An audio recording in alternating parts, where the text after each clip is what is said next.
Curry, Steph Curry's wife, made some comments that stirred up the internet, where she basically says that men don't hit on her,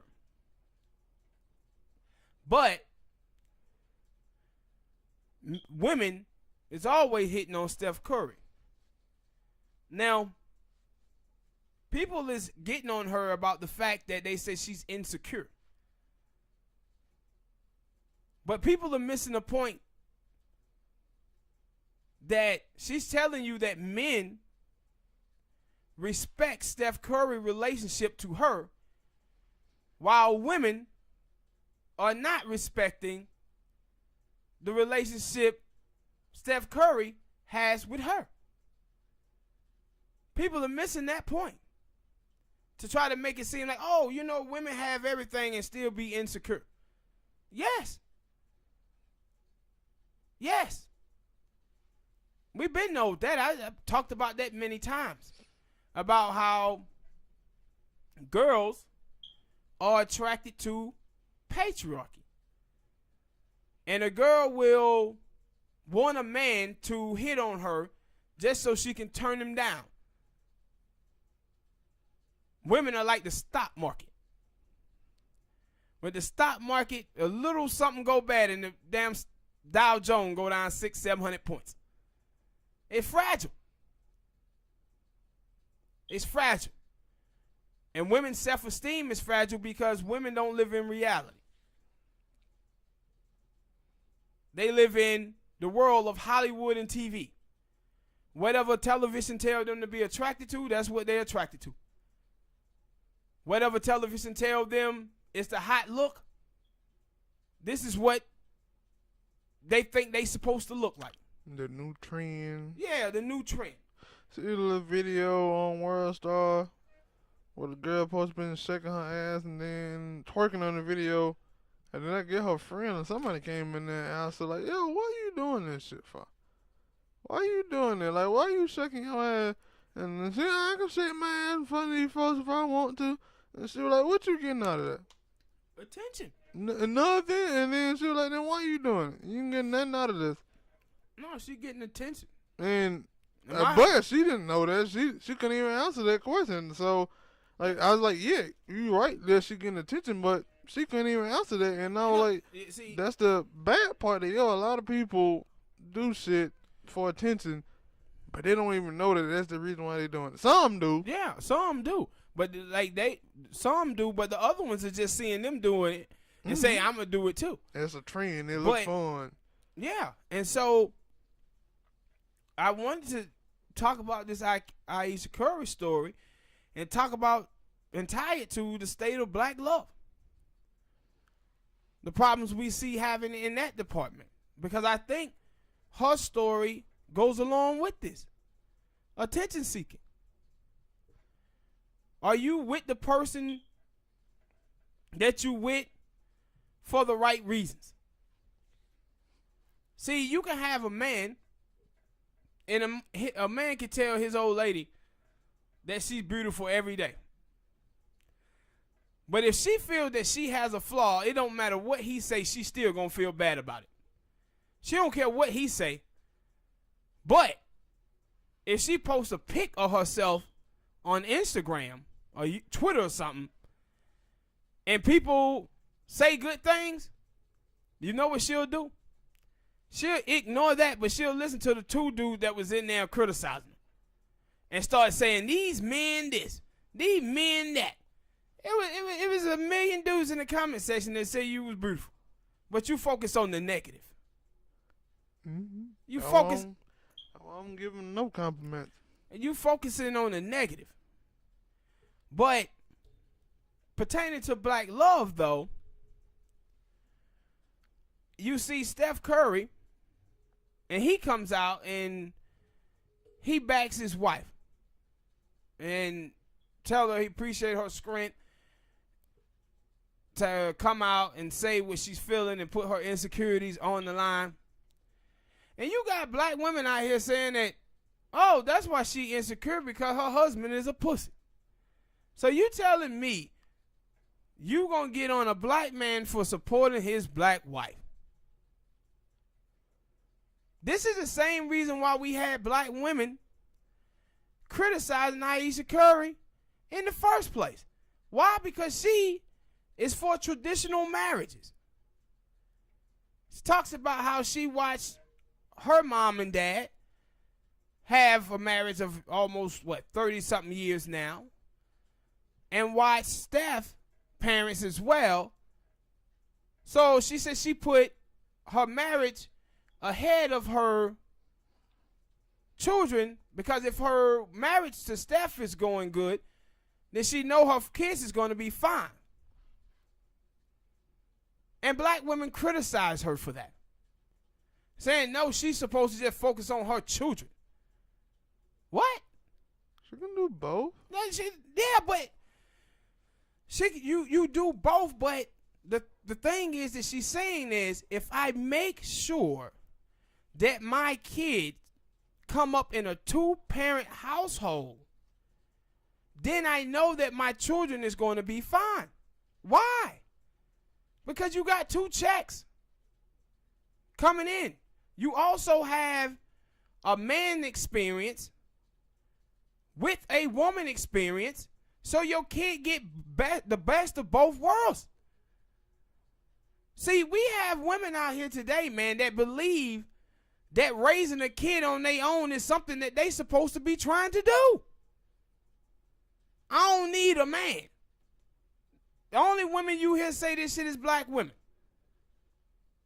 And when you look around at the state of black America, we suffering because of this attitude. I said, when you start marginalizing and devaluing men down to a paycheck, we in trouble. Because we ain't, and what you see with these single moms out here today, a lot of them, they're not raising women to be wives. They're raising women to be survivalists. And people who is a survivalist, bro, cutthroat. This is when you hear Cardi B talking about how she was not raping, but heard it right. Putting shit in dudes' drinks, robbing them. This is the type of behavior that you can do when you're a survivalist. Where you hear some of these white black girls out here talking about dating white men are reparations. This is, man, I'm up for the highest bidder. This has nothing to do with love. No more. When you have 70% of black women marriages, first marriages end in divorce, and the number one reason is economics, and 94% of the time black women file for divorce in those cases, this is money. Well, what these black women are telling you is that they didn't price themselves out of black love. They forgetting that we are an oppressed group. Black men or black women ain't got no money. So how can we have one or the other thinking that it's better when we both have nothing?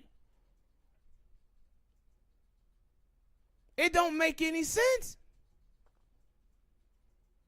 This is just like the dudes who out here who marginalize and devalue women down to tits and ass. Like, when you date a girl and you ain't focused on personality, character, morals, values, whether a woman is in touch with her femininity,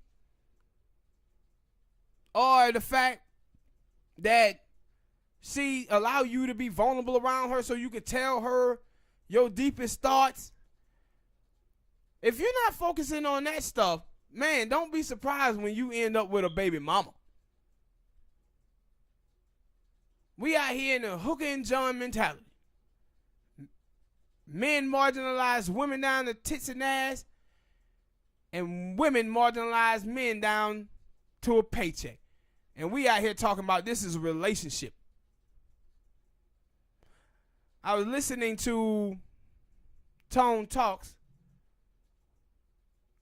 last night, and a black girl calls up to the station,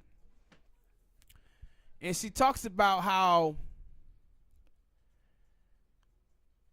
her boyfriend wanted to propose to her, and she picked out this ring. She said the ring cost $4,000. She said as she at work, people comes in there and they keep asking her about this ring. And then she started feeling ashamed. She said, this ring don't match my life. She said, I'm poor, but I'm sitting in here with a $4,000 wedding ring. Do that ring, only thing that ring supposed to do, that ring supposed to represent your husband's love that he had for you. It's a symbol of his love. That you're worrying about how much the price of it costs. You ain't dating your husband, you're dating his wallet. And she talked about, she recognized that. That why am I sitting up here with a ring that costs $4,000? And I said, this is the problem with black people. Black people don't want to be wealthy. Black people want to look wealthy. They want to have that middle class car,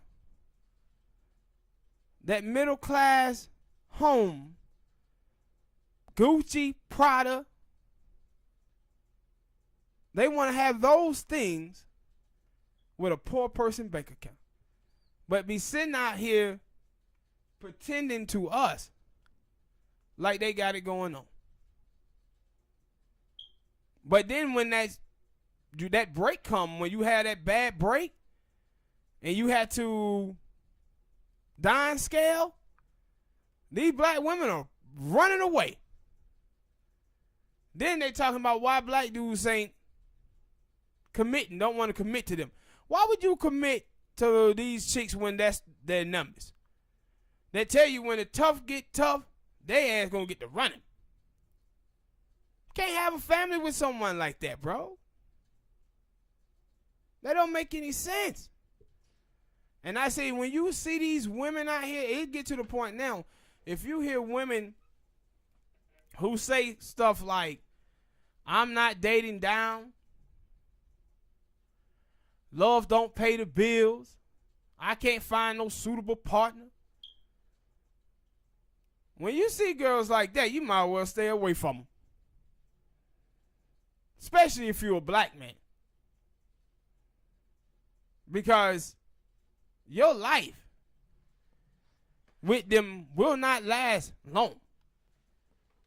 Divorce is a coming. And it don't make no sense to me, Smoke.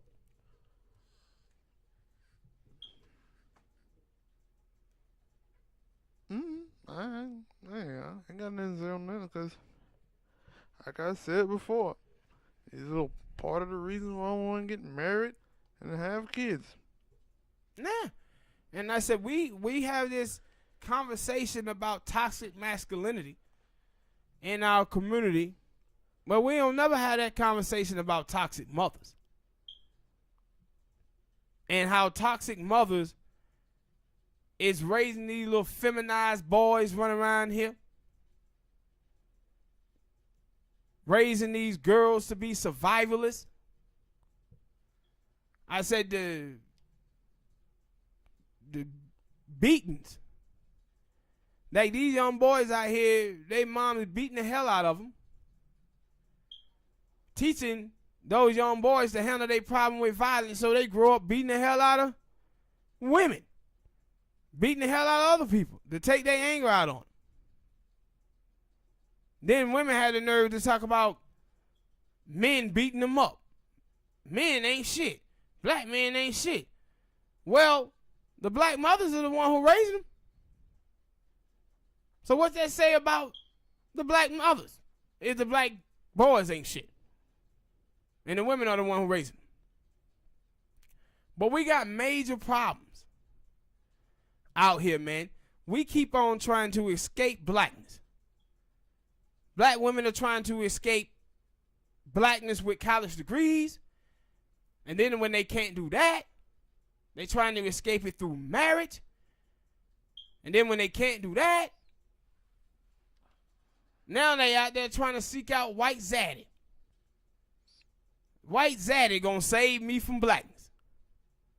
That's why they praise Meghan Markle. Praise Serena Williams.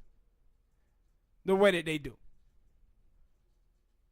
White man gonna save me from blackness. Without realizing the white men and white women are the one who created your blackness. Their lineage is the one that oppressed you